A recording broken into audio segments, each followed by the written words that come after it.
had the best day ever, and she asked me whether I'd been to the UWA Science Library. She said it rocked, it was the best. There were individualizing study desks, and oh my goodness, there were pop-up PowerPoints. I said bemused that I had not yet been there. She said you gotta go, there's at least 10 different kinds of chairs. She's a nerd and she's not ashamed of the neuron connections in her brain, or the fact that the UWA Science Library made her day. The Science Library has been embraced enthusiastically by students and staff.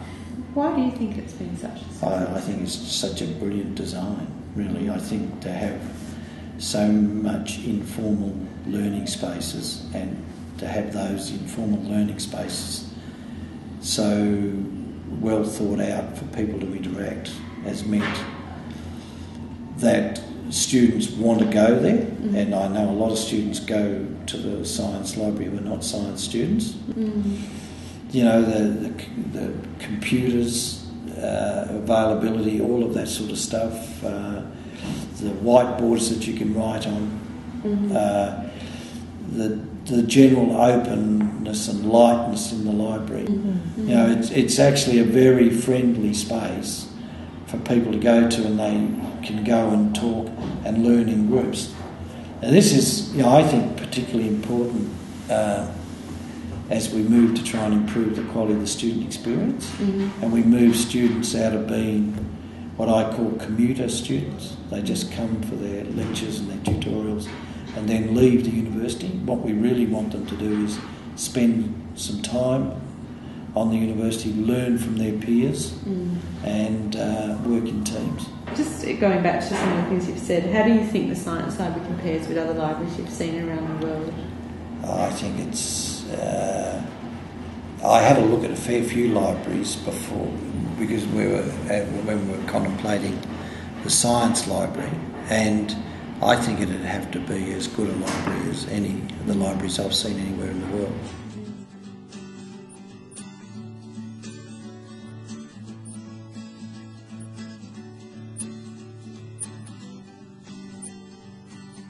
And so, of this building, what do you think are the standout features? What do you like most when you walk in and visit it? A few things, I think, for me. The atrium definitely is a standout feature.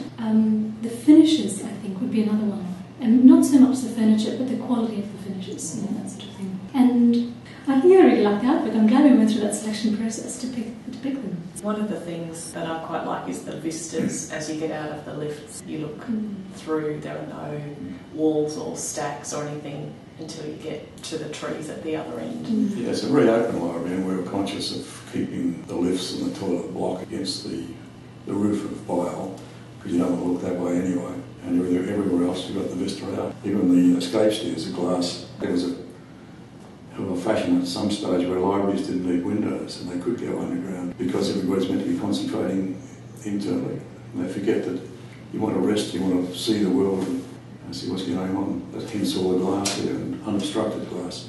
That's what the kids or the users enjoyed.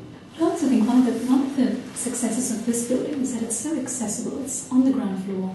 It's visible, people can walk straight in and they can see all of the fun, funky furniture. And I think, this is a pretty obvious thing, but learning has changed so much that kids nowadays don't just want a desk, they just want different forms of furniture and different places to learn. Apart from being a resource centre, it had to be the watering hole of the campus. And I think one of the challenges too was that the building was intended to be flexible for the future, so it couldn't be intrinsically a science building as such. It had to be a campus building first and a science library second. So a lot of those elements, I guess the science-related elements, were explored internally by artworks and graphics and the books and the displays and that sort of thing. Very, very innovative stuff and very cutting-edge stuff in that sense, I think, more than the building itself. Why didn't I say this before? It's the bit I most adored. Some of the desks are whiteboards. It's the UWA Science Library. It's the place to be. It's the UWA Science Library. Says to get internet free. It's the UWA Science Library. It's what libraries are meant to be. It's what libraries are meant